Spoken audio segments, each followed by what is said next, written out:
আউযু বিল্লাহি মিনাশ শাইতানির রাজিম বিসমিল্লাহির রহমানির রহিম। দুরূদ শরীফ। আল্লাহুম্মা সাল্লি আলা মুহাম্মাদ ওয়া আলা আলি মুহাম্মাদ কামা সাল্লাইতা আলা ইব্রাহিমা ওয়া আলা আলি ইব্রাহিমা ইন্নাকা হামিদুম মাজিদ। আল্লাহুম্মা বারিক আলা মুহাম্মাদি ওয়া আলা আলি মুহাম্মাদ কামা বারাকতা আলা ইব্রাহিমা ওয়া আলা আলি ইব্রাহিমা ইন্নাকা হামিদুম মাজিদ। সাল্লাল্লাহু আলাইহি।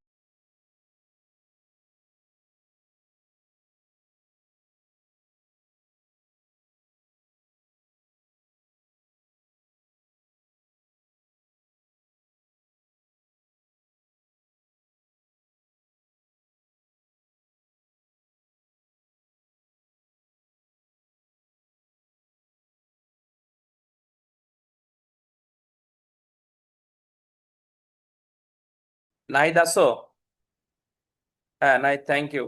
আচ্ছা শোনেন, আমরা আমরা হচ্ছে বেশি কথা বলবো না, বেশি কথা বললে ঝামেলা। আপনারা অনেকে জানেন যে আজকে আমি ঢাকা গেছিলাম।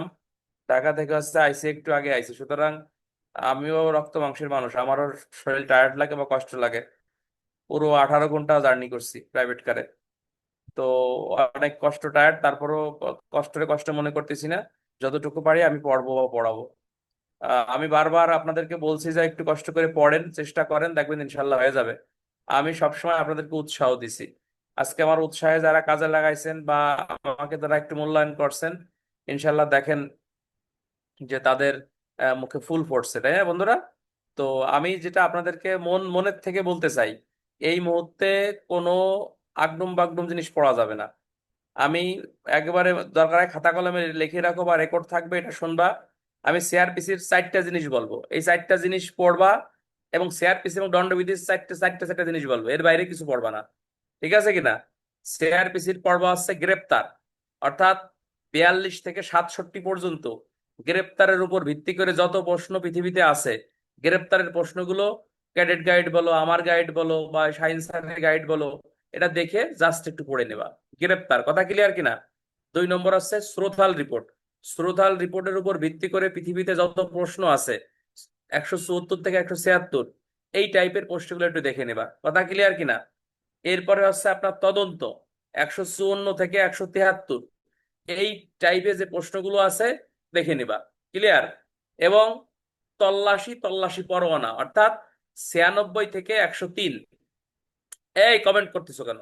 96 থেকে 103, অর্থাৎ তল্লাশি কি, তল্লাশি কেন করা হয়, কোন কোন ক্ষেত্রে করা হয়, পদ্ধতি কি, তল্লাশির ক্ষেত্রে করণীয় বর্জনীয় কি, তল্লাশি পরোয়ানা কোন কোন ক্ষেত্রে ইস্যু করা হয়, এই যে যে 4টা অংশ আমি বললাম, তুমি এই 4টা অংশ যদি সিআরপিসির পড়তে পারো, সিআরপিসির এর বাইরে কোনো প্রশ্ন যাবে না। লিখে রাখো, এর বাইরে কিছু পড়বা না। দণ্ডবিধি আইনে আসো ভাই। দণ্ডবিধি আইনে তুমি পড়বা হচ্ছে 82 ধারা, 83 ধারা, 92 ধারা, 82, 83, 92, 94, 96 থেকে 106। আমি যা বলবো এর বাইরে যাবা না। 96 থেকে 106। এরপরে হচ্ছে তুমি পড়বা হচ্ছে আহ বেআইনি সমাবেশ এবং দাঙ্গা, বেআইনি সমাবেশ এবং দাঙ্গা পড়বা। তারপরে তুমি পড়বা হচ্ছে ডাইরেক্ট, ডাইরেক্ট চলে যাবা 212 থেকে 225 পর্যন্ত, ভালো করে পড়বা। এরপরে চলে যাবা হচ্ছে 379 থেকে 314, এই এই দুটো অংশ ভালো করে পড়বা। ক্লিয়ার? আমি আর দ্বিতীয়বার বলবো না। তাহলে আপাতত আমি কার্যবিধি এবং দণ্ডবিধি বলে দিলাম। তোমরা 5 দিনের মধ্যে এই দুটো অংশ ভালো করে পড়বা। এরপরে সাক্ষ্য আইন এবং মাইনর এক বলবো, একবারে সব বললে পড়তে পারবা না। প্রশ্ন সহজ হবে, সহজ হবে, সহজ হবে, সহজ হবে ইনশাল্লাহ, এবং আমরা ভালো করব। ঠিক আছে কিনা? এই দুটো অংশ এই 5 দিনের মধ্যে ভালো করে মুখস্থ করে ফেলবা। আমি কোনো কঠিন জিনিস বলিনি। দণ্ডবিধি 379 থেকে 314 পর্যন্ত ভালো করে পড়বা, এবং বেআইনি সমাবেশ পড়বা, দাঙ্গা হাঙ্গামা পড়বা, 82 ধারা পড়বা, 83 ধারা পড়বা, 92 ধারা পড়বা, 94 ধারা পড়বা, 96 থেকে 106 ভালো করে পড়বা। তাহলে দণ্ডবিধি এবং কার্যবিধি সাজেশন দিয়ে দিলাম। এই সাজেশনটাই থাকবে আমার, এই সাজেশনেই আছে। তারপরে আমি আরো সংক্ষেপ করে, তোমার সংক্ষেপ সংক্ষেপ চাও, এই সংক্ষেপ করে আমি দিয়ে দিলাম। ঠিক আছে কিনা? তো আমার কাছে যেটা মনে হয়, এই বাকি সময়টা আমরা একটু কঠোর পরিশ্রম করব, যাতে আল্লাহ পাক আমাদের মুখের দিকে তাকায়, ইনশাল্লাহ আমরা ভালো কিছু করতে পারবো। তা তোমরা জানো যে আমি ঢাকা থেকে আজকে আসছি, আমার শরীরটা খুবই টায়ার্ড। আমি এখন দণ্ডবিধির অংশটা পড়াই। আমি একটু কথা বলি, আর কেউ কমেন্ট করো না ভাই, কমেন্ট করার দরকার নেই। হ্যাঁ, ধন্যবাদ। আমি তাহলে সিআরপিসি এবং দণ্ডবিধি সাজেশন মোটামুটি দিছি। বন্ধুরা, আমরা এখন শুরু করব। আমরা এখন শুরু করব। গত ক্লাসে আমরা পড়ছিলাম হচ্ছে দণ্ডবিধি আইনের 319 ধারা পর্যন্ত। নর্মালি দণ্ডবিধি আইনের এই মানুষের জীবনের বিরুদ্ধে অপরাধ এবং মানব দেহের বিরুদ্ধে অপরাধ, এই দুটো অংশ আমরা আলোচনা করছিলাম। মানব জীবনের বিরুদ্ধে অপরাধ হচ্ছে 299 থেকে 318, আর মানব দেহের বিরুদ্ধে অপরাধ হচ্ছে 319 থেকে 377, অর্থাৎ আঘাত, গুরুতর আঘাত, তারপরে অবৈধ বাধা, অবৈধ অবরোধ, অপরাধমূলক বল প্রয়োগ, তারপরে মনুষ্যহরণ, অপহরণ, অবৈধ কাম লালসা, এইগুলো হচ্ছে আপনার এই মানব দেহের বিরুদ্ধে অপরাধ। ঠিক আছে কিনা? তো সুতরাং আমাকে যারা মানবা ইনশাল্লাহ আশা করব ভালো করতে পারবেন, কিন্তু না মানবেন না, এটা হলো আপনার ব্যক্তিগত বিষয়। ঠিক আছে কিনা? তাহলে আমরা এই যে যে এখন আমি একটা জিনিস বলবো, এটাও কিন্তু পরীক্ষা আসার সম্ভব, শতভাগ সম্ভাবনা। সেটা কি? সেটা হচ্ছে গুরুতর আঘাতের শ্রেণী বিভাগ লেখো। তো নর্মালি আঘাত কাকে বলে এটা তোমরা জানো, তাই না? যে যদি কোনো ব্যক্তি অপর কোনো ব্যক্তির কি করে, মানে মানে দৈহিক যন্ত্রণা দেয়, পীড়া দেয় বা বৈকল্য ঘটায়, তখন উক্ত ব্যক্তি অপর ব্যক্তিকে আপনার আঘাত দান করছে বলে গণ্য হবে। আর নর্মালি আঘাতের শাস্তি হচ্ছে দণ্ডবিধি আইনের 323, 324, তাই না বন্ধুরা? আর গুরুতর আঘাতটা হচ্ছে মোস্ট ইম্পর্টেন্ট একটা বিষয়, অর্থাৎ এটা পদোন্নতি পরীক্ষায় সবসময়, এই যে আমি যে এখন একটা কব, তুমি যদি মানো তো একবার তোমার এই প্রশ্ন লিখতে পারো। প্রশ্ন আসবে যে গুরুতর আঘাতের গুরুতর আঘাতের শ্রেণী বিভাগ লেখো। তখন গুরুতর আঘাতের 8টা শ্রেণী বিভাগ আছে, এই 8টা শ্রেণী বিভাগ তোমাকে ডাইরেক্ট মুখস্থ করতে হবে ভাই। মুখস্থ করা ছাড়া এখানে অন্য কোনো শর্টকাট উপায় নেই। তোমাকে গুরুতর আঘাতের গুরুতর আঘাতের এই 8টা শ্রেণী বিভাগ ডাইরেক্ট তোমাকে মুখস্থ করতে হবে, এবং এই মুখস্থ অনুযায়ী তোমাকে হচ্ছে এখানে লিখতে হবে। হ্যাঁ, 320 ধারায় যে 8 প্রকারের গুরুতর আঘাতের কথা বলছে, অ্যাজ এ পরীক্ষার্থী হিসেবে তোমাকে সাড়া মুখস্থ করতে হবে। এখানে বলতেছে যে আপনার নিম্নলিখিত 8 প্রকারের আঘাতকে গুরুতর আঘাত বলা হয়। এমসিকিউ আসে যে নিচের কোন আঘাতটি গুরুতর আঘাত, নিচের কোন আঘাতটি গুরুতর আঘাত নয়, এই টাইপের প্রশ্ন কিন্তু পরীক্ষায় আমাদের আসে। তো আমরা একটু দেখি যে কোন কোন আঘাতগুলো গুরুতর আঘাত বন্ধুরা। এই 320 ধারায় আপনাকে বলতেছে যে পুরুষত্বহীনকরণ। হ্যাঁ, তারপরে বলতেছে স্থায়ীভাবে দুই চোখের যে কোনোটির দৃষ্টিশক্তি রহিতকরণ, স্থায়ীভাবে দুই দুই কানের যে কোনোটি শ্রবণ শক্তি রহিতকরণ, যে কোনো অঙ্গ বা গ্রন্থির অনিষ্ট সাধন। এরপরে বলতেছে যে কোনো অঙ্গ বা গ্রন্থির শক্তি সময়ের বিনাশ বা স্থায়ী ক্ষতি সাধন, মস্তক বা মুখমণ্ডলের স্থায়ী বিকৃতিকরণ, হাড় ভাঙ্গা, দন্ত ভাঙ্গা বা গ্রন্থিচ্যুত করা। এইগুলো এইগুলো এইগুলো হচ্ছে এইগুলো হচ্ছে বেসিক্যালি হচ্ছে আপনার কি, এইগুলো হচ্ছে বেসিক্যালি হচ্ছে আপনার গুরুতর আঘাতের শ্রেণী বিভাগ হিসেবে গণ্য হবে। এখন এমসিকিউ এখান থেকে আসতে পারে যে নিচের কোনটি গুরুতর আঘাত, তখন তুমি 8টা অংশ জানলেই অটোমেটিক পারবা। নিচের কোনটি গুরুতর আঘাত না, এই যারা অলরেডি র্যাঙ্ক লাগাই ফেলতেছে তাদের ক্লাসে থাকার দরকার নাই তো। তাহলে অন্যদেরকে থাকার সুযোগ দাও ভাই। যে 2 মাস আছে, যারা র্যাঙ্ক লাগাই ফেলাচ্ছ তারা ক্লাসে থাকার দরকার, তবে তাদের জন্য শুভকামনা আমার তরফ থেকে। তাদের প্রতি অনেক ভালোবাসা, অনেক সম্মান, অনেক শ্রদ্ধা। আমার জন্য আপনারা দোয়া করবেন, যারা র্যাঙ্ক লাগাচ্ছেন আমার জন্য বিশেষ করে দোয়া করবেন যেন আমি ভালো করতে পারি। ঠিক আছে কিনা? তাদের ক্লাসে থাকার দরকার নাই।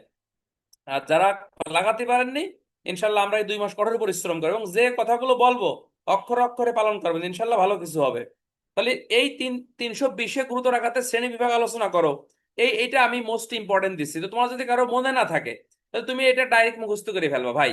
তুমি যদি এটা মুখস্থ না করে ডাইরেক্ট হলেই যাবা না যে 8 প্রকারের গুরুতর আঘাত কি কি। তাহলে 1 নম্বরে পুরুষত্বহীনকরণ, 2 নম্বরে যে কোনো দুটি চোখের একটি দৃষ্টিশক্তি রহিতকরণ, 3 নম্বর আছে স্থায়ীভাবে দুই কর্ণের যে কোনো শ্রবণ শক্তি রহিতকরণ, আর 4 নম্বর আছে যে কোনো অঙ্গ বা গ্রন্থির অনিষ্ট সাধন, 5 নম্বর আছে যে কোনো অঙ্গ বা গ্রন্থির কর্মশক্তির বিনাশ বা স্থায়ী ক্ষতি সাধন, 6 নম্বর আছে মস্তক বা মুখমণ্ডলের স্থায়ী বিকৃতিকরণ, 7 নম্বরে হাড় বা দন্ত ভাঙ্গা, 9 নম্বর আছে এমন আঘাত যা জীবন বিপন্ন করে অথবা 20 দিন পর্যন্ত একজন ব্যক্তিকে সাধারণ কাজকর্ম করতে বাধা দেয় বা সাধারণ কাজকর্ম একজন ব্যক্তি করতে পারে না। তো এই ধরনের এই ধরনের এই ধরনের হচ্ছে আপনার 8 প্রকার আঘাতকে আছে আপনার গুরুতর আঘাত হিসেবে আখ্যায়িত করা হয়েছে। এখানে 8 প্রকার আঘাত তোমাকে ডাইরেক্ট মুখস্থ করে ফেলতে, কিভাবে মুখস্থ করবে এটা আছে তোমার বিষয়। ঠিক আছে কিনা? পুস্কা আগ্রো মাদাজি, হুম। কি লেখছে ওটা, তো ওই অনুযায়ী পড়েন, সমস্যা নাই। এটা আমি ডাইরেক্ট মুখস্থ করছি, এটা আপনাকে মুখস্থ করতে হবে। আচ্ছা, পুস্কা বলছে তাই না? এই যে পুস্কা, হ্যাঁ, মানে পথে পুরুষত্বহীনকরণ। তারপরে আছে সতে আছে চোখের দৃষ্টিশক্তি রহিতকরণ, কাতে কানে শ্রবণ শক্তি রহিতকরণ। তারপর আছে আপনার এই যে যে কোনো অঙ্গ বা গ্রন্থির অঙ্গের ক্ষতি সাধন। তারপর আছে আপনার এরপরে বলছে যে কোনো অঙ্গের শক্তি বিনষ্টকরণ। তারপর আছে মাথা বিকৃতকরণ। তারপর আছে আপনার দন্ত ভাঙ্গা বা গ্রন্থিচ্যুতকরণ। এরপর আছে যে আঘাত জীবন বিপন্ন করে বা আঘাত এমন আঘাত দেয় যে ব্যক্তি 20 দিন পর্যন্ত স্বাভাবিক কাজকর্ম কর্ম করতে সে পারে না। তোমরা হতাশ হয়েও না ভাই, যার কপালে ছিল সে হয়েই গেছে। সুতরাং তুমি হতে পারোনি, হতাশ হওয়া যাবে না। যে 2 মাস আছে আমরা কঠোর পরিশ্রম করি, দেখবা যে জানুয়ারি ফেব্রুয়ারিতে তোমার র্যাঙ্ক লেগে গেছে। এই যে যে 900 র্যাঙ্ক দেওয়ার পরে আরো মনে করো 3,000 র্যাঙ্ক রয়ে যাচ্ছে, তা 3,000 লোক পাশ করতে পারবে না? বিশাল ব্যাপার। তো তো পাশ করলেই র্যাঙ্ক, পাশ করলেই র্যাঙ্ক। এখন তুমি যদি পাশ না করতে পারো, এটা তোমার ব্যর্থতা। সুতরাং এই 2 মাস একটু নাওয়া খাওয়া হাগা বাদ দিয়ে পড়াশোনা করতে, নাওয়া খাওয়া বাদ দিতে হবে, যে আমার র্যাঙ্ক লাগাতেই হবে। ঠিক আছে ইনশাল্লাহ? আচ্ছা, তাহলে আমরা এই 320টা ডাইরেক্ট মুখস্থ করে ফেলবো, এখানে আর কোনো কিছু দরকার নাই। 323টা দেখবো। 323 আছে নর্মালি আপনাকে বলতেছে যে আপনার এই যে মানে হাত ধারা সাধারণ আকার, ঠিক আছে কিনা। আর 324 ধারা বলতেছে যে আপনার এই যে যন্ত্র ধারা সাধারণ আকার। যন্ত্র বলতে কি? সেটা গুলি ছোড়ার যন্ত্র হতে পারে, ছুরিকাঘাত করার যন্ত্র হতে পারে, কর্তন করার যন্ত্র হতে পারে, আগুন হতে পারে, উত্তপ্ত বস্তু হতে পারে, বিষ হতে পারে, ক্ষয়কারক পদার্থ হতে পারে, বিস্ফোরক পদার্থ হতে পারে, এসিড হতে পারে, পশু হতে পারে।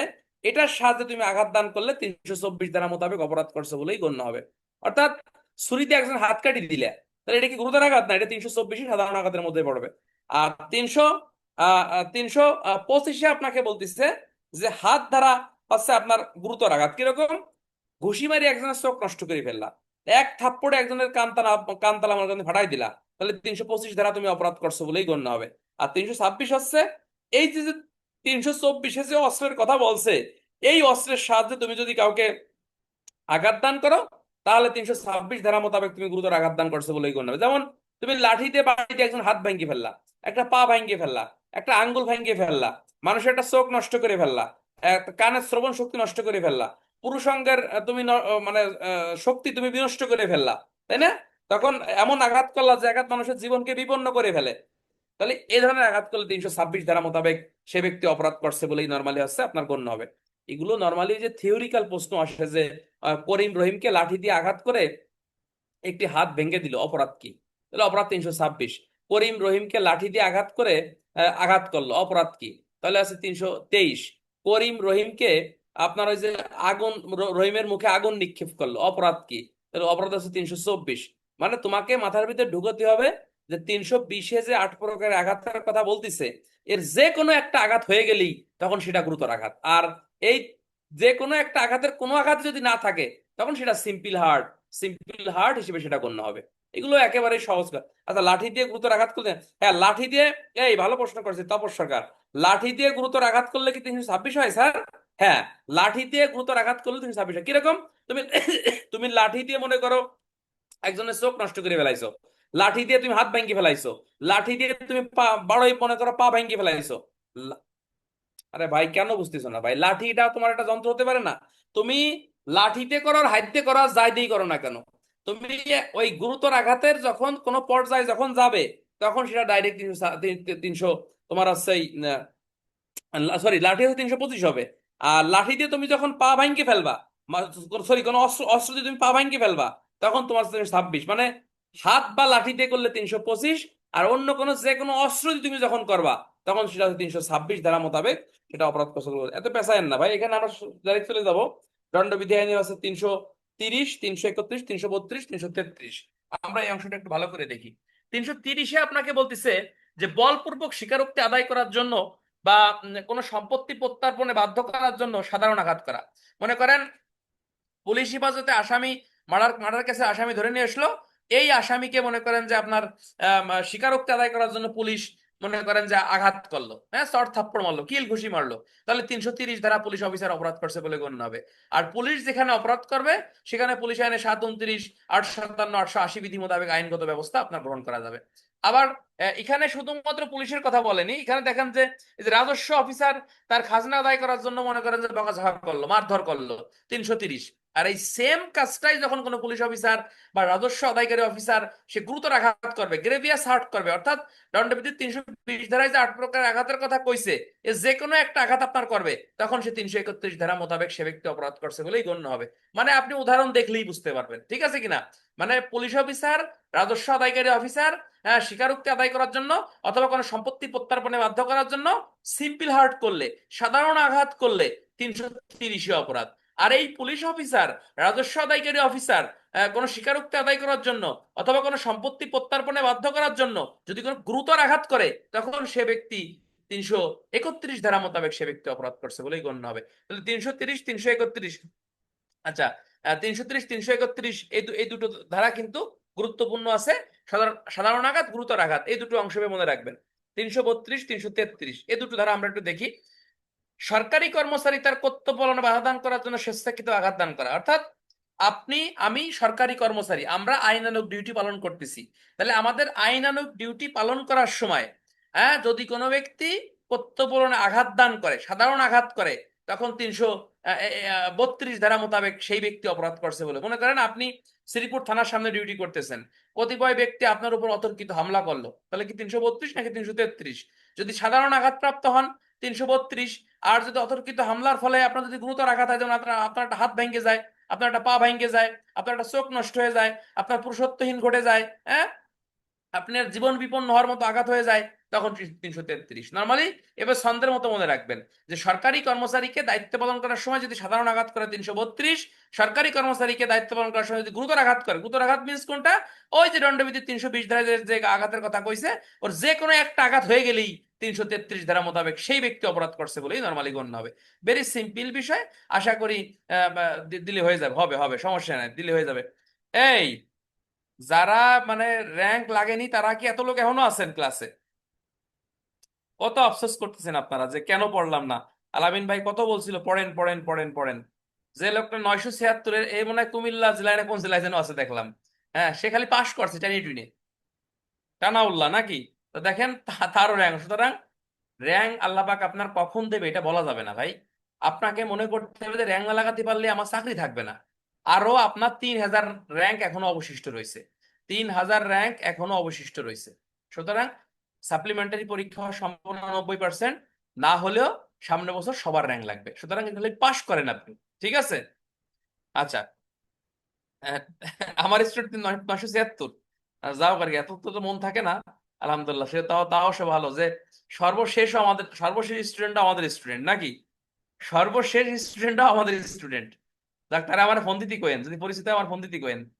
আচ্ছা, হ্যাঁ, তাহলে 932, 932 এবং 332 এবং 333 এই দুটো ধারা আপনি মুখস্থ রাখবেন, বিশেষ করে এই যে 330, 331, 332, 333, এটা রিটেনের জন্য পদোন্নতি পরীক্ষায় কিন্তু আমাদের প্রশ্ন আসতে পারে। এখন যেটা আমি বলবো এইটা আপনার ডাইরেক্ট একটু মুখস্থ করবেন, সেটা হচ্ছে যে অবৈধ বাধা এবং অবৈধ অবরোধ। এটা রিটেনে কিন্তু আমাদের এএসআই দের প্রশ্ন আসছিল, সুতরাং আমাদের এটা কিন্তু কনস্টেবলদের এখান থেকে আমাদের পরীক্ষায় প্রশ্ন আসতে পারে যে অবৈধ বাধা, অবৈধ অবরোধের আহ, আহ, আহ, আহ, অবৈধ বাধা এবং অবৈধ অবরোধের পার্থক্য লেখো। তারপর প্রশ্ন আসতে পারে রংফুল কনফাইনমেন্ট এবং রংফুল রেস্ট্রেইন্টের মধ্যে পার্থক্য লেখো। সুতরাং এখানে একটু ঝামেলা আছে, আমরা একটু ভালো করে দেখি, ভালো করে পড়ি। অবৈধ বাধা কি? অবৈধ বাধার ইংরেজি হচ্ছে বেআইনি বাধা, অন্যায় বাধা। ইংরেজিতে একে বলে রংফুল রেস্ট্রেইন্ট। রংফুল রেস্ট্রেইন্ট মন থাকবে। যদি কোনো ব্যক্তি অপর কোনো ব্যক্তিকে যেদিকে চলাচলের তার আইনগত অধিকার রয়েছে সেই দিকে চলাচল করতে অন্যায়ভাবে বাধা দেয় বা বেআইনি ভাবে বাধা দেয়, তখন উক্ত ব্যক্তি অপর ব্যক্তিকে অবৈধ বাধা, বেআইনি বাধা বা রংফুল রেস্ট্রেইন করছে বলেই গণ্য হবে। আমি ক্লিয়ার? আমি ক্লিয়ার কিনা? মনে করো শ্রীপুর থানার সামনেতে সভা চলাচলের একটা অধিকার আছে, আছে কিনা ভাই? আছে কিনা? তা শ্রীপুর থানার সামনেতে আমি একজনে চলতে দিলাম না, বললাম যে রাস্তায় তুই চলতে পারবি না, তখন এটাই হচ্ছে অবৈধ বাধা। তাহলে অবৈধ বাধা পরীক্ষায় না এসে আপনার পরীক্ষায় আসতে পারে বেআইনি বাধা, অন্যায় বাধা, রংফুল রেস্ট্রেইনড, অবৈধ বাধা, এভাবে কিন্তু পদোন্নতি পরীক্ষায় আমাদের প্রশ্ন কিন্তু আপনার আসতে পারে। ঠিক আছে কিনা? পদোন্নতি পরীক্ষায় প্রশ্ন কিন্তু আপনার আসতে পারে। আমি সব সময় বলি যে র্যাঙ্ক লাগাইতে গেলে ফার্স্ট সেকেন্ড হওয়ার দরকার নাই ভাই, তুমি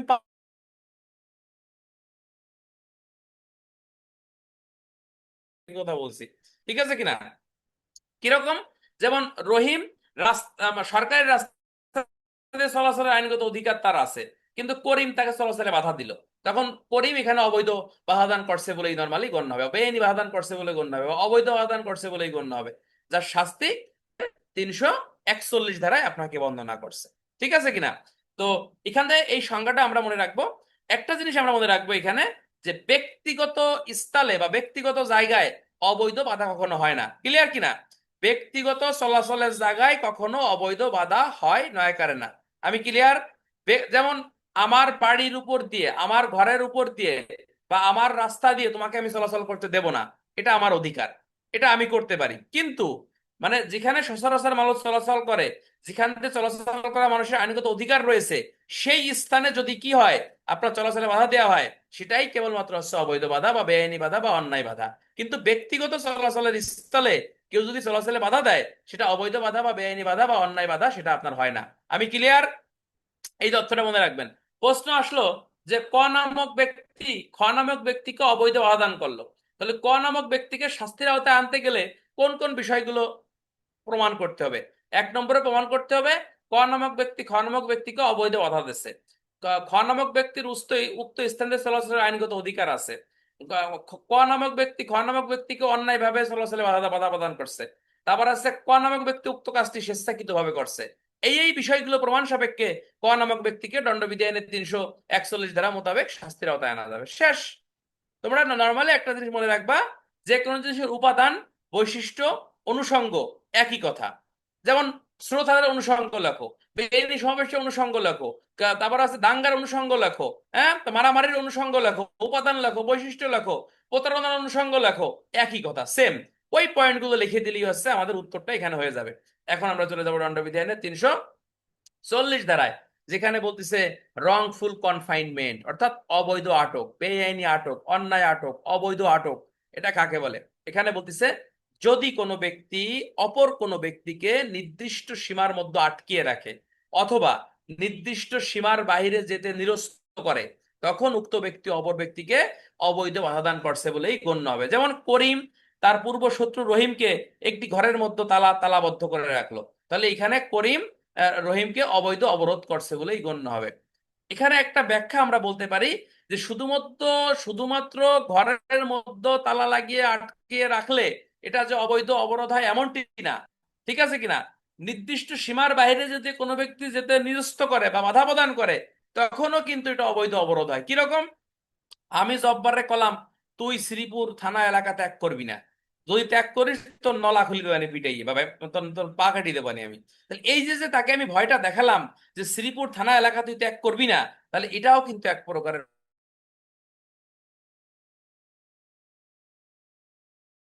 ভাবে একটু মনে রাখবো যে এর শাস্তিগুলো একটু বেসিক্যালি এখানে বলতেছে যে অবৈধ বাধার শাস্তি 341, আর অবৈধ অবরোধের শাস্তি এখানে বেসিক্যালি আপনাকে বর্ণনা করতেছে 342, 343, 344, 345, এগুলো সিস্টেমেই। তো বিশেষ করে সব পড়ার দরকার নাই, 342 থেকে 344 এই তিনটা ধারা আপনারা একটু বেশি বেশি করে পড়বেন।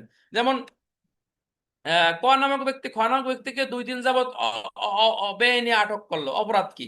তাহলে তার তার তার তার অপরাধ আছে এখানে 342 ধারা মোতাবেক সে ব্যক্তি অপরাধ করছে বলে গণ্য হবে। কেননা 1 থেকে 2 দিন পর্যন্ত অন্যায়ভাবে কাউকে আটকিয়ে রাখলে 342 সে অপরাধ করছে বলে গণ্য হবে। এখানে রিটার্নে প্রশ্ন এরকম আসতে পারে যে ক নামক একজন সাব ইন্সপেক্টর একজন আসামিকে থানা হেফাজতে 48 ঘন্টা আটক রাখলো, অপরাধ কি? তাহলে আপনাকে মনে রাখতে হবে পুলিশ একজন আসামিকে 24 ঘন্টার বেশি আটক রাখতে পারে না। হ্যাঁ, যদি অন্যায় ভাবে 24 ঘন্টা বেশি আটক রেখে থাকে, তাহলে ক নামক সাব ইন্সপেক্টর 48 ঘন্টা আটক রাখার জন্য 342 ধারা মোতাবেক সে অপরাধ করছে বলে গণ্য হবে। অপরদিকে ক নামক সাব ইন্সপেক্টর আদালতের নির্দেশ মোতাবেক যদি 48 ঘন্টা আটক রাখে, সেই ক্ষেত্রে সেটা কোনো অপরাধ হিসেবে গণ্য হবে না। আমরা এভাবে একটু ব্যাখ্যা করে আমরা দিয়ে দেবো।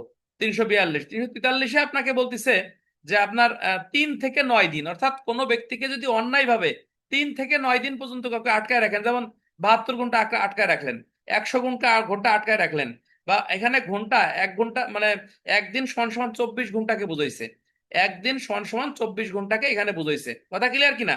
বেশি পড়ান যাবেন, বেশি পড়লে মাথা পাগল হয়ে যাবেন, সমস্যা। এই জন্যই ইস্তেগফার পড়বেন, দুরূদ শরীফ পড়বেন, লা হাওলা ওয়ালা কুওয়াতা ইল্লা বিল্লাহ বেশি বেশি পড়েন। পরীক্ষার এই কয়দিন আমরা কঠোর পরিশ্রম করবো, সকালবেলা উঠবো, সকাল 6:30টায় আবার ক্লাস আছে, সকালবেলা আমরা উঠবো। কার্যবিধি,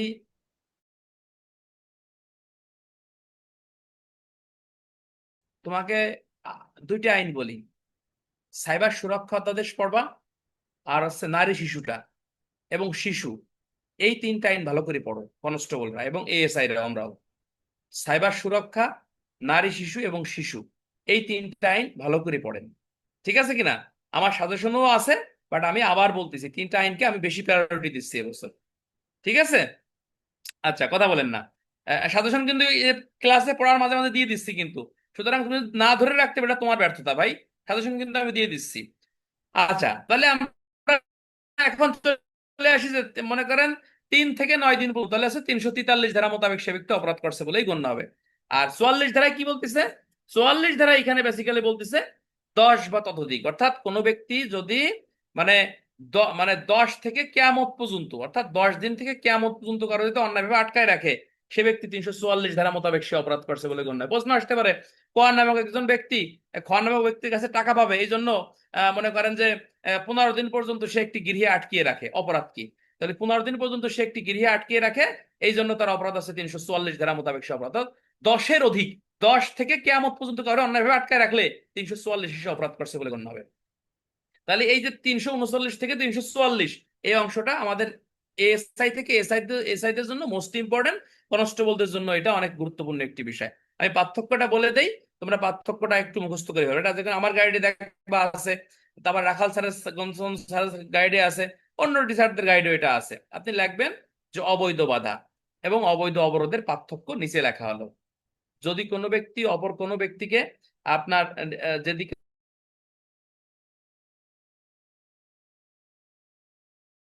অপর ব্যক্তিকে অবৈধ বাধা দান করছে বলেই গণ্য হবে। আর অবৈধ অবরোধ কি?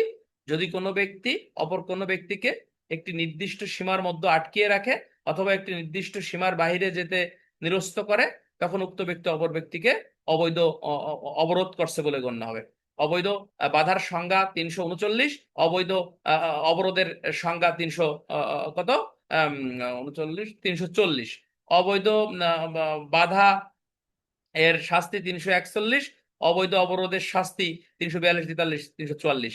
এরপরে আপনি লিখবেন যে ব্যক্তিগত জায়গায় সাধারণত হচ্ছে আপনার অবৈধ বাধা হয় না, কিন্তু ব্যক্তিগত জায়গায় অবৈধ অবরোধ আপনার হতে পারে, ঠিক আছে কিনা? এরপরে আপনি আর একটা পার্থক্য লিখবেন যে, এরপর আপনার একটা পার্থক্য আপনি লিখতে পারেন যে হচ্ছে আপনার অবৈধ বাধার ক্ষেত্রে একজন ব্যক্তিকে চলাচলে বাধা প্রদান করা হয়ে থাকে, আর অবৈধ অবরোধের ক্ষেত্রে সাধারণত কোনো ব্যক্তিকে নির্দিষ্ট সীমার মধ্যে আটকিয়ে রাখা হয় বা অবরুদ্ধ করে রাখা হয়, ঠিক আছে কিনা? এই তো 6-7টা পার্থক্য আপনার এখানে হয়ে গেল। অবৈধ বাধার ক্ষেত্রে স্বীকারোক্তি আদায়ের উদ্দেশ্যে অবৈধ বাধা দেয়া হয় না, কিন্তু স্বীকারোক্তি আদায়ের উদ্দেশ্যে অবৈধ অবরোধ সাধারণত করা হয়ে থাকে। হ্যাঁ, ইংরেজি দেবেন, অবৈধ বাধার ইংরেজি হচ্ছে রংফুল রেস্ট্রেন্ট, আর অবৈধ অবরোধের ইংরেজি হচ্ছে রংফুল কনফাইনমেন্ট। এই তো 6-7টা পার্থক্য হয়ে গেল। তো এটা পারো না এমন কোন আল্লাহর বান্দা এখানে আছেন ভাই? এটা পারেন না এমন কোন আল্লাহর বান্দা এখানে আছেন? নাই, আমি আশা করি সবাই এটা পারেন। তাহলে আল্লাহর রাস্তায় এই পার্থক্যটা মুখস্থ করে ফেলবেন, অবৈধ বাধা এবং অবৈধ অবরোধের পার্থক্য মুখস্থ সবাই পারবেন তো ভাই? মনের ভিতরে জিদ আনেন যে আমার ব্যাটসম্যান পারছে, আমাকেও পারতে হবে, ঠিক আছে কিনা? দেখবেন যে অনেকের ভাব মশান চেঞ্জ হয়ে যাবে, এই এসআই হয়ে গেছে, বুঝেন নাই? আপনার সাথে ভাবেতে কথাই বলবে না। আপনিও জিদ করে দেখাই দেন যে দোস্ত তুই হয়েছিস আমার 2 মাস আগে, আমিও দেখ জানুয়ারি মাসে আমিও হচ্ছে। সুতরাং জিদ ধরেন, এই কয়দিন একটু নাওয়া খাওয়া কমাই দেন, ফোন টিপাটিপি কম করে করেন, যেভাবে বলি আপনি শোনেন, দেখবেন ভালো কিছু করবেন, ঠিক আছে? আমি বলি ইনশাল্লাহ ভালো কিছু করবেন, কিন্তু আমার কথা আপনাকে মানতে হবে এবং শুনতে হবে। আচ্ছা, তাহলে এখানে গেল, আশা করি এই অংশটুকু আপনারা বুঝছেন, এখানে কঠিন তেমন কিছু বলেনি। 344, 345, 346, এটা এইখানে ওই যে আপনাকে 45 ধারায় আপনাকে বলতেছে যে মানে কোনো ব্যক্তি যদি মুক্তির জন্য নির্দেশ দেওয়া হয়ে থাকে, সেই ক্ষেত্রে বলা হচ্ছে যে আপনার এই সে 345 হিসেবে অপরাধ করছে বলে গণ্য হবে।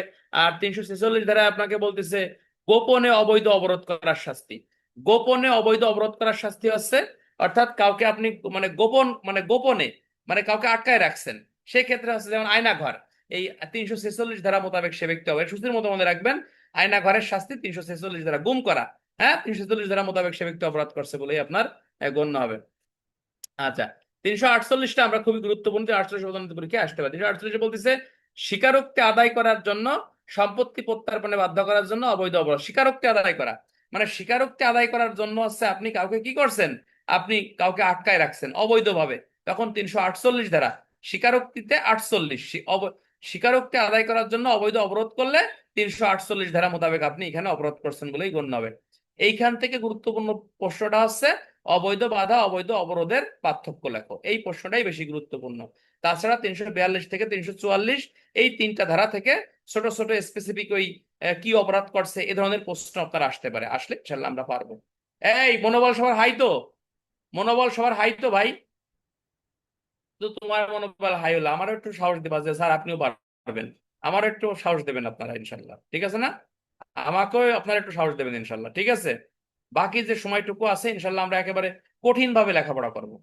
হ্যাঁ, মন খারাপ করবো না যে আমার ব্যাটসম্যান পারিয়ে গেল, শালার 976 হয়ে গেল, আমি অতি পারলাম না, আমি ফেল করলাম কেমনে, আমার মনে হয় কপাল, আমি মনে হয় পোড়া কপাল। না, আল্লাহ পাক আপনার কপাল আরো ভালো করতে পারে, ঠিক আছে কিনা?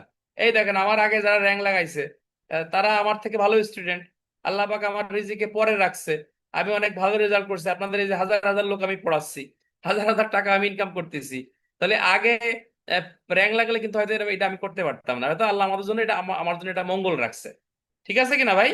সুতরাং আল্লাহ পাক যদি সামনে বছর আপনার যদি র্যাঙ্ক লিখে রাখে, দেখবেন ওটাই আপনার জন্য মঙ্গল, এটা আপনাকে মানতে হবে, এটা মানতে হবে। সুতরাং আল্লাহ পাক দেখবেন আমাদের কবুল করুক, বলেন আমিন, ঠিক আছে কিনা? আচ্ছা, আমরা এখন চলে যাব দণ্ডবিধি আইনের এই 349 থেকে 358 ধারা। এখানে আপনাকে বলতেছে অপরাধমূলক বল প্রয়োগ বা আক্রমণ সংশ্লিষ্ট একটি বিষয়। এই অংশটা আমরা একটু ভালো করে দেখি। যদিও এখান থেকে তোমাদের জন্য একটা কথা বলি, তোমরা আমার কথা মিলাই নিবা, দেখবা এই যে দণ্ডবিধি আইনের চুরি, ডাকাতি, দস্যুতা, প্রতারণা, জালিয়াতি, তারপরে অপরাধমূলক বল প্রয়োগ, আক্রমণ, এই যে 6-7টা এই সংজ্ঞার থেকে একটা দুইটা সংজ্ঞা পরীক্ষা আসতে পারে। এবং এইখান থেকে হলো থিওরিক্যাল এমসিকিউ আসে, মানে একটা গল্প তুলে দেয় যে কি অপরাধ হয়েছে, তখন এই গল্পটা পড়িয়ে আপনাকে ধরতে হবে যে হচ্ছে এই এই এই অপরাধ হচ্ছে আপনার এইখানে সংঘটিত হয়েছে। যেমন অপরাধমূলক বল, যেমন বল প্রয়োগের সংজ্ঞা 349 ধারায় বলতেছে বল প্রয়োগ কি, বলতেছে যদি কোনো ব্যক্তি অপর কোনো ব্যক্তিকে গতিশীল করে, গতিরোধ করে, গতি পরিবর্তন করে নিজ দৈহিক শক্তির সাহায্যে বা অন্য কোনো শক্তির সাহায্যে বা কোনো পশুর সাহায্যে, তখন উক্ত ব্যক্তি বল প্রয়োগ করছে বলে গণ্য হবে, ঠিক আছে কিনা? অর্থাৎ ফোর্স, ফোর্স ফোর্স প্রয়োগ করা, অর্থাৎ যদি কোনো ব্যক্তি অপর কোনো ব্যক্তিকে গতিশীল করে, গতিরোধ করে, গতি পরিবর্তন করে নিজ শক্তির সাহায্যে বা অন্য কোনো পশুর সাহায্যে বা অন্য কোনো জন্তুর সাহায্যে, তখন উক্ত ব্যক্তি অপর ব্যক্তিকে বল প্রয়োগ করছে বলে গণ্য হবে। তোমাদেরকে মনে রাখতে হবে, এই কথা বলো না, মনে রাখতে হবে যে দণ্ডবিধি আইনে বল প্রয়োগ কোনো অপরাধ নয় আকারে না। দণ্ডবিধি আইনে বল প্রয়োগ অপরাধ তখনই হয় যখন কোনো অপরাধের ইন্টেনশন নিয়ে বল প্রয়োগ করা হয়। যেমন আমি এবং নূর মোহাম্মদ মনে করো রাস্তায় দিয়ে হাঁটতেছি, আমি আমার ধাক্কা লেগে নূর মোহাম্মদ রাস্তায় পড়ে গেল, যদি আমি ইন্টেনশন না নিয়ে নূর মোহাম্মদকে ল্যাংমারি না ফেলাই, তাহলে আমি কিন্তু এখানে কোনো অপরাধ এখানে আমার হবে না, ঠিক আছে কিনা? যদি আমি ইন্টেনশন নিয়ে নূর মোহাম্মদের পায়ে ল্যাংমারি সে পড়ে গেল, তাহলে তখন আমি কিন্তু অপরাধমূলক বল প্রয়োগ করছি, তখন এটার শাস্তি হচ্ছে দণ্ডবিধি আইনের 352 ধারা মোতাবেক সেই আমি এখানে অপরাধ করছি বলে গণ্য। তাহলে দুইটা এমসিকিউ খুবই গুরুত্বপূর্ণ। দণ্ডবিধি আইনে কোনটি শাস্তিযোগ্য অপরাধ না, একটা হচ্ছে বল প্রয়োগ, একটা হচ্ছে আক্রমণ। তাহলে বল প্রয়োগ এবং আক্রমণ কখন শাস্তিযোগ্য অপরাধ? বল প্রয়োগ এবং আক্রমণ শাস্তিযোগ্য অপরাধ আছে যখন অপরাধের ইন্টেনশন নিয়ে কখন আপনি বল প্রয়োগ বা আক্রমণ করবেন, তখনই সেটা শাস্তিযোগ্য অপরাধ হবে, আদারওয়াইজ সেটা শাস্তিযোগ্য অপরাধ হিসেবে গণ্য হবে না।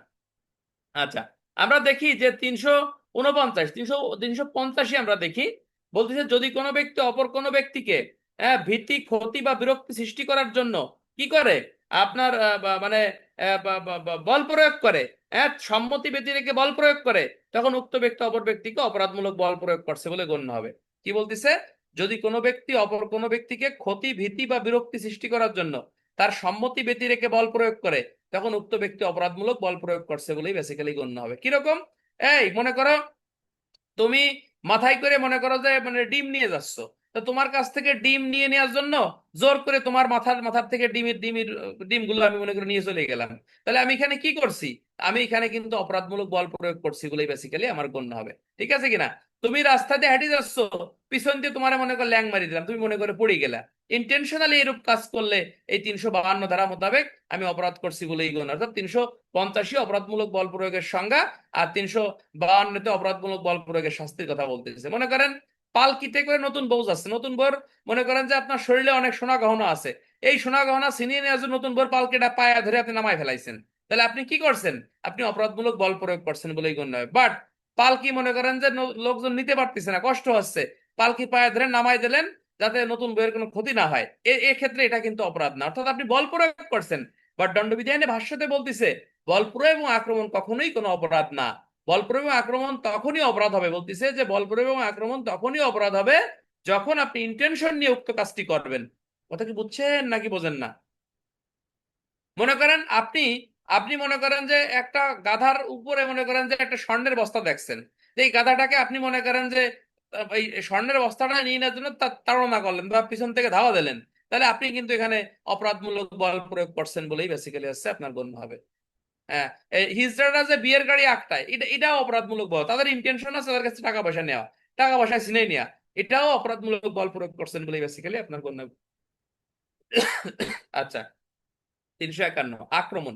এই আক্রমণের সংজ্ঞাটা আমি আগেই আপনাদের বলছি, যে যদি কোনো ব্যক্তি অপর কোনো ব্যক্তিকে কি করে, আপনার এমন অঙ্গভঙ্গি করে যার ফলে উক্ত ব্যক্তির ক্ষতি, ভীতি বা বিরক্তির সৃষ্টি হয়, তখন উক্ত ব্যক্তি অপর ব্যক্তিকে আক্রমণ করছে বলে গণ্য হবে। যেমন করিম একটি লাঠি উঁচু করে বলল, আজ রহিম তোকে আমি দেখে নেব, তখন এইখানে হচ্ছে সে আক্রমণ করছে বলেই গণ্য হবে। নর্মালি দুটো এমসিকিউ তোমরা মনে রাখবা যে নিচের কোনটির শাস্তি দণ্ডবিধি আইনে নাই, তাহলে দণ্ডবিধি আইনে বলতেছে যে আক্রমণ এবং বল প্রয়োগের শাস্তি দণ্ডবিধি আইনে নাই। কোনটির শাস্তি আছে? অপরাধমূলক বল প্রয়োগ এবং আক্রমণের শাস্তি দণ্ডবিধি আইনে নরমালি আপনার আছে। ক্লিয়ার? আচ্ছা, আমরা এখন চলে যাবো দণ্ডবিধি আইনের 352 ধারা, যেখানে আমরা বললাম বলতেছে যে আপনার এই গুরুতর এবং আকস্মিক উত্তেজনার ফল ব্যতীত যদি কোনো ব্যক্তি অপর কোনো ব্যক্তিকে কি করে, আপনার আক্রমণ করে, হ্যাঁ, সেই ক্ষেত্রে হচ্ছে আপনার উক্ত ব্যক্তি অপর ব্যক্তিকে অপরাধমূলক বল প্রয়োগ করছে বলেই গণ্য হবে, এবং তার শাস্তি 352 ধারায় আপনাকে বলতেছে। যেমন 352 থেকে একটা প্রশ্ন আসে যে 20 বছরের একটি যুবতী নারী আপনার একজন মাধ্যমিক বিক্রেতার সাথে জোর করে যৌন সঙ্গমন করলো, অপরাধ কি? তাহলে এখানে জোর করে যৌন সঙ্গমন করছে, তার মানে কি একটা অপরাধ সে করছে, এই জন্যই সে অপরাধমূলক বল প্রয়োগ করছে 352। এবং এই ধর্ষণ নারী করুক পুরুষ করুক যেই করুক না কেন, তার শাস্তি 9-1 ধারা মোতাবেক এখানে আপনার বর্ণিত হবে। সবাই পড়েন লা হাওলা ওয়ালা কুওয়াতা ইল্লা বিল্লাহিল আলিয়্যিল আযীম। হাসবুনাল্লাহু ওয়া নি'মাল ওয়াকিল, হাসবুনাল্লাহু ওয়া নি'মাল ওয়াকিল। আল্লাহ আমাদেরকে আপনি কবুল করুন এবং আমরা যেন একটু ভালো রেজাল্ট করতে পারি ইনশাআল্লাহ। ভাই, আমরা কঠোরভাবে পড়বো, এই মুহূর্তে কঠোরভাবে পড়াশোনা করব। আমরা মনে করবো রাত্রে মাত্র 4-5 ঘন্টা ঘুমাবো, একটু পড়ি।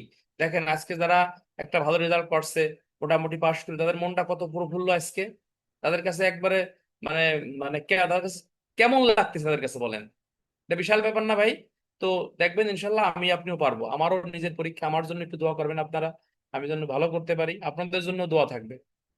আচ্ছা, 353 ধারা, সরকারি কর্মচারীকে তার কর্তব্য পালনে বাধা নিমিত্ত আক্রমণ বা অপরাধমূলক বল বল প্রয়োগ করা। সরকারি কর্মচারীকে বলা হচ্ছে যে আপনার মনে করেন যে সরকারি কর্মচারীকে বলা হচ্ছে যে আপনার এই বলা হচ্ছে যে সরকারি কর্মচারী এখানে আপনাকে বলতেছে যে অপরাধমূলক বল প্রয়োগ বা আক্রমণ করার শাস্তি সরকারি কর্মচারীকে, ঠিক আছে কিনা? সরকারি কর্মচারীকে যদি আপনি অপরাধমূলক বল প্রয়োগ বা আক্রমণ করেন, 353-তে আপনি অপরাধ করছেন বলে গণ্য হবে। সরকারি কর্মচারী, এটা নর্মাল ধারা, এটা আপনারা পারবেন। যদি প্রশ্ন আসে যে ক নামক ব্যক্তি খ নামক সরকারি কর্মচারীকে অপরাধমূলক বল প্রয়োগ করলো, কোন কোন বিষয়গুলো প্রমাণ করতে হবে? প্রমাণ করতে হবে যে খ নামক ব্যক্তি সরকারি কর্মচারী, খ নামক ব্যক্তিকে ক নামক ব্যক্তি অপরাধমূলক বল প্রয়োগ করছে, উক্ত কাজটি স্বেচ্ছাকৃত ভাবে করছে, এই বিষয়গুলো প্রমাণ সাপেক্ষে তাকে শাস্তির আওতায় আপনারা আনা যাবে। নর্মালি এই সংশ্লিষ্ট ধারা হচ্ছে দণ্ডবিধির 152 ধারা, দাঙ্গা দমনকালে সরকারি কর্মচারীকে বাধা দান করা। তারপরে হচ্ছে আপনার 146 সরকারি কর্মচারীকে আইনানুগ কাজে বাধা দান করা। এরপর দণ্ডবিধির 332 ধারায় সরকারি কর্মচারীকে সাধারণ আঘাত করা। 333 ধারায় সরকারি কর্মচারীকে দায়িত্ব পালন করার সময় গুরুতর আঘাত করা। এরপর 353 সরকারি কর্মচারীকে কি করা বলা হচ্ছে যে আপনার অপরাধমূলক বল প্রয়োগ করা বা আক্রমণ করার শাস্তি 353। আশা করি আমার কথা বুঝতে পারছেন। 354, 354টা হচ্ছে মোস্ট ইম্পর্টেন্ট একটা ধারা। 354 হচ্ছে মোস্ট ইম্পর্টেন্ট একটা ধারা। এখানে বলতেছে কোন নারীর স্বাধীনতা নষ্ট করার উদ্দেশ্যে তাহাকে আক্রমণ বা অপরাধমূলক বল প্রয়োগ করার শাস্তি। এই তোমার আমার সাজেশনটা কি পাইছো? শর্ট সাজেশনটা দিছি 5 দিনের জন্য, সাজেশন দিছি পাইছো? 5 দিনের জন্য দণ্ডবিধি কার্যবিধির সাজেশন দিছি, এবং 3টা মাইনর অ্যাক্টের কথা বলছি। এই 3টা মাইনর অ্যাক্ট নিজ দায়িত্বে পড়বা, নিজ দায়িত্বে পড়বা। আমি আর আর দ্বিতীয়বার বলতে পারবো না। নারী শিশু, তারপর আছে শুধু শিশু, এবং সাইবার। এই 3টা আইন ভালো করে এই 5 দিনের মধ্যে শেষ করা, পরে বাকিগুলো পরে বলবো আবার। আচ্ছা, কোন নারীর স্বাধীনতা নষ্ট করার জন্য তাকে আক্রমণ বা অপরাধমূলক বল প্রয়োগ করা বলতেছে, যে ব্যক্তি কোন নারীর স্বাধীনতা নষ্ট করার অভিপ্রায় বা সে তদ্বারা তার স্বাধীনতা নষ্ট করতে পারে জানিয়ে তাহাকে আক্রমণ করে, তদ্বারা অপরাধমূলক বল প্রয়োগ করে, এজন্য তার শাস্তি 2 বছর পর্যন্ত কারাদণ্ড, অর্থদণ্ড বা অর্থদণ্ডের বিধান রাখা হয়েছে। অর্থাৎ কোন নারীকে যদি আপনি স্বাধীনতা নষ্ট করার জন্য বল প্রয়োগ করেন বা আক্রমণ করেন, শালীনতা, স্বাধীনতা আপনি বোঝেন, অর্থাৎ তার নিকাব টান দিয়ে খুলে ফেললেন, তার ওড়না ধরে আপনি টান দিলেন, জামা কাপড় ধরে আপনি টান দিলেন, হ্যাঁ, তার শাস্তি এখানে আপনাকে বলা হচ্ছে যে আপনার এই 354 ধারা মোতাবেক 2 বছরের কারাদণ্ড, অর্থদণ্ড বা অর্থদণ্ডের বিধান রাখা হয়েছে।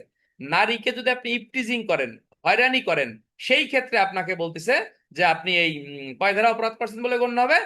509 ধারা মোতাবেক 1 বছরের কারাদণ্ড, অর্থদণ্ড বা অর্থদণ্ডের বিধান রাখা হয়েছে। রিটেনে প্রশ্ন আসতে পারে যে নারীর স্বাধীনতা নষ্ট করা এবং নারীকে ইপটিজিং করার মধ্যে পার্থক্য লেখো। তখন এই স্বাধীনতা আছে 354, ইপটিজিং আছে 509। স্বাধীনতার শাস্তি 2 বছরের কারাদণ্ড, ইপটিজিং এর শাস্তি হচ্ছে আপনার 1 বছরের কারাদণ্ড। স্বাধীনতা নষ্ট করার ক্ষেত্রে নারীর শরীর বা দেহ বা জামা কাপড় স্পর্শ করতে হয়, ইপটিজিং এর জন্য শরীর জামা কাপড় দেহ স্পর্শ করার কোনো প্রয়োজনীয়তা নাই। হ্যাঁ, স্বাধীনতা নষ্টের অভিপ্রায়ের শাস্তি হচ্ছে আপনার বেশি, আর ইপটিজিং এর শাস্তি হচ্ছে আপনার নর্মালি হচ্ছে আপনার কম। ঠিক আছে কিনা? আশা করি আমার কথা ইনশাল্লাহ বুঝতে পারবেন। আচ্ছা, এখানে একটা প্রশ্ন আসতে পারে যে ক নামক একজন থানার কনস্টেবল থানায় আগত একজন নারীর নেকাব টেনে খুলে ফেললো, অপরাধ কি? হ্যাঁ, তাহলে এখানে 2 প্রকারের অ্যান্সার বলতে হবে যে ক নামক কনস্টেবল যদি একজন নারী কনস্টেবল হয়, সেক্ষেত্রে খ নামক নারীর নেকাব টেনে খুলে ফেললে এটা কোনো অপরাধ হবে না। কিন্তু ক নামক কনস্টেবল যদি পুরুষ হয়, সেই ক্ষেত্রে যদি সে নারীর নেকাব টেনে খুলে ফেলে, 354 ধারা মোতাবেক সে ব্যক্তি অপরাধ করছে বলেই গণ্য হবে। এইভাবে রাখালচন্দ্র স্যারের বইতে এই প্রশ্নটা কিন্তু আছে, দেখবেন। আচ্ছা, তাহলে ক নামক ব্যক্তিকে শাস্তির আওতায় আনতে গেলে কোন কোন বিষয়গুলো প্রমাণ করতে হবে? শ্লীলতাহানি করছে, ইচ্ছাকৃতভাবে করছে, তার প্রতি আঘাত বা আক্রমণ করছে, হ্যাঁ, এই বিষয়গুলো প্রমাণ সাপেক্ষে আপনাকে শাস্তির আওতায় আসছে আপনাকে আনতে হবে। হ্যাঁ, এইগুলো পড়বেন, এইগুলো পড়বেন, এইগুলো পড়বেন, ঠিক আছে কিনা? এইগুলো পড়বেন। আচ্ছা, 303, নারী শিশু 10 ধারা দরকার নাই, দরকার নেই, যা চাইনি ওটা দরকার নেই। 355, আপনার আপনার বলতেছে গুরুতর উত্তেজনা বশত ব্যতীত পক্ষান্তরে অপর কোনো ব্যক্তিকে আক্রমণ করা বা অপরাধমূলক বল প্রয়োগ করার শাস্তি। অর্থাৎ এখানে বলতেছে অপমান, মানে আঘাত বড় কথা না, অপমান বেজ্জতি করাই বড় কথা। দণ্ডবিধির আইনের আলোকে ব্যাখ্যা করো বা বুঝিয়ে লেখো। তখন দণ্ডবিধির এই 355 ধারা দিয়ে আপনাকে অ্যান্সার করতে হবে। যেমন মব সৃষ্টি করা, মব, হ্যাঁ, এই মব সৃষ্টি করলেও কিন্তু 355 ক্ষেত্রে অপমান বেজ্জতি করা, ঠিক আছে কিনা? অর্থাৎ অপমান করার অভিপ্রায়ে কোনো ব্যক্তিকে আক্রমণ করা বা অপরাধমূলক বল প্রয়োগ করে, এটা এক শাস্তিযোগ্য অপরাধ। যেমন আপনার মুখে মানে জুতা জুতা মারতে উদ্যোগ গ্রহণ করা, লাথি মারা, মুখে থুতু দেওয়া, মাথা কামাই দেওয়া, দাড়ি গোঁফ কাটিয়ে দেওয়া, অপমানজনক কাজ করা, এই ধারার আওতায় আসে। এই ধারায় আঘাত বড় কথা না, বড় কথা হইতেছে অসম্মান বা বেজ্জতি করা। তো আশা করি আমার কথা ইনশাল্লাহ আপনারা বুঝতে পারছেন। এই তোমাদের একটা কথা আমি বলি ভাই, যারা চিন্তা করতেছো যে এটিএসআই পরীক্ষা দিবা, এটিএসআই না দিয়ে তুমি এএসআই টা দাও, আমার মনে হয় ভালো হবে, ভালো হবে এটা, হ্যাঁ। কিন্তু সামনের বছর অনেক র্যাঙ্ক, একটু পাশ করতে পারলেই দেখবা তুমি এএসআই হয়ে গেছো ইনশাল্লাহ। ঠিক আছে, এটা একটা সুবর্ণ সুযোগ। এই সুযোগটা আপনারা কাজে লাগান, কাজে লাগান, ইনশাল্লাহ ভালো কিছু হবে, আল্লাহ ভরসা। তাহলে 355 ধারাতে কিন্তু রিটেনে কিন্তু পরীক্ষায় প্রশ্ন আসতে পারে। সুতরাং এই প্রশ্নটা আমরা একটু আমলের সাথে নেব এবং ভালো করে আমরা পড়বো। আমি আপনাদের বলছিলাম যে ভাই আমি হলো আজকে ঢাকা গেছিলাম, শরীরটা প্রচন্ড টায়ার্ড, তারপরেও আমি কিন্তু পড়াচ্ছি, বুঝছেন। আমরা সকালে আবার ক্লাস নেবো তাহলে 6টা 30-এ, কিন্তু তার আগেই, আগের থেকে উঠেই 4টির থেকে উঠে আমরা লেখাপড়া করবো। এই 2 মাস যদি আমরা কষ্ট করি আমরা কিন্তু মরে যাব না, মনে রাখবেন, আমরা কিন্তু মরে যাব না, ঠিক আছে। 4টির সময় উঠবেন সবাই, 4টির সময় উঠে পড়াশোনা করবেন। 356, 356তে আপনাকে বলতেছে যে কোনো ব্যক্তি কর্তৃক বাহিত সম্পত্তি চুরির উদ্যোগ গ্রহণ করার জন্য আক্রমণ বা অপরাধমূলক বল প্রয়োগ করা। বাহিত সম্পত্তি চুরির জন্য অপরাধমূলক বল প্রয়োগ বা আক্রমণ করা। বাহিত সম্পত্তি কোনটা? মনে করেন যে আপনার এই মূলত 256 ধারা হচ্ছে পকেট মারের বিরুদ্ধে ব্যবহার হয়, পকেট মার। মনে করেন যে আপনার পকেটে টাকা আছে, ওই পকেটের মধ্যে 2 নখ ঢুকে টাকাটা বাইর করে নিয়ে আমি দৌড়ে চলে গেলাম, অর্থাৎ 356, 379, 356 ধারা মোতাবেক আমি এখানে অপরাধ করছি বলেই গণ্য হবে। অর্থাৎ বাহিত সম্পত্তি চুরির উদ্যোগ, আক্রমণ বা অপরাধমূলক বল প্রয়োগের শাস্তি, ঠিক আছে কিনা? অর্থাৎ এই কথাটাই বেসিক্যালি এখানে বলতেছে। অর্থাৎ এই টাকা পকেটেতে টাকা তুলে নিয়ে গেলি, মারিয়ে নিয়ে চলে গেলি, এই 356 ধারা মোতাবেক অপরাধ করছেন বলে গণ্য হবে। এটা দেখাই রাখো, আজকে পড়ানোর মধ্যে ইম্পর্টেন্ট আছে 320, ইম্পর্টেন্ট হচ্ছে 320, 330 থেকে 333, ঠিক আছে? এরপরে 339, 340, 41, 42, 43, 44 মোস্ট ইম্পর্টেন্ট। এবারে 348, এরপরে 352, এরপরে 353, 354, এরপরে 355, 356, এই সবকটা ধারাই কিন্তু ইম্পর্টেন্ট, ঠিক আছে? আগামীকাল আমরা মনুষ্যয়ন ও অবরণ পড়বো, এবং আগামীকাল কিন্তু 50 মার্কের একটা ধামাকা মডেল টেস্ট পরীক্ষা নেব রাত্রে, এবং সকাল 6টায় আমরা পড়াবো মাইনর অ্যাক্ট পড়াবো, এবং পড়াবো রাখালচন্দ্র স্যারের বইতে যে প্রশ্নগুলো আছে এগুলো আমরা দেখবো। আজকে আমি আর বিআরবি পড়ালাম না, আমার শরীরটা অনেক টায়ার্ড ভাই, কষ্ট নিয়েন না। আমি ঢাকা গেছিলাম, পরে ওখান থেকে আসছি, প্রায় 18-19 ঘন্টা জার্নি করছি, হ্যাঁ। জার্নি করছি, টায়ার্ড তো বোঝেনি ভাই, তারপরে তো অনেক এনার্জি নিয়ে পড়ালাম। আমার যদি দোয়া করেন আমিও একটু পড়বো এখন, পরে আমি ঘুমাবো। সবাই আপনারা পড়েন এই মুহূর্তে। আমি একটা বাড়ির কাজ দিই, বাড়ির কাজটা সবাই আমার সাজেশনে যে পুলিশ আইনের ধারাগুলো আছে, এই ধারাগুলো একটু সবাই রিভিশন দেন, পুলিশ আইনের বিষয়গুলো পড়েন, পুলিশ আইনটা, ঠিক আছে? আর আর 4টের সময় উঠে সবাই আমরা পড়বো আবার। তো সবাইকে ধন্যবাদ ভাই, আমি আর এখন কথা বলবো না। ভালো থাকেন, আমার শরীরটা একটু টায়ার্ড। হ্যাঁ, আসসালামু আলাইকুম।